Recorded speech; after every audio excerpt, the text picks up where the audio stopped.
Halos 110 milyon na ang naipamahaging tulong ng Department of Social Welfare and Development o DSWD sa mga naapektuhang residente sa Negros Island matapos ang pagsabog ng Bulkang Kanlaon 3 buwan na ang nakalilipas.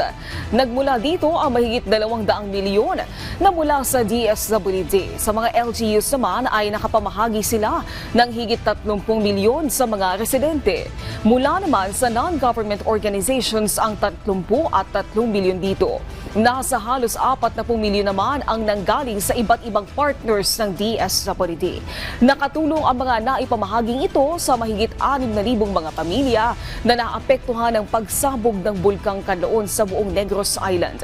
Nanatili naman sa mga evacuation centers ang mahigit 8,000 individual o 2,000 mga pamilya. Nagmula sa mga iba't ibang bayan ng Negros Occidental at Oriental ang naapektuhan ng pagsabog. Higit 1,000 dito ang mula sa La Castellana, 323 sa La Carlota City, 59 naman ang galing sa San Carlos City. Sa Bago City ay mayroong 22 pamilya, 859 naman ang galing sa sentro ng pagsabog sa Canlaon City.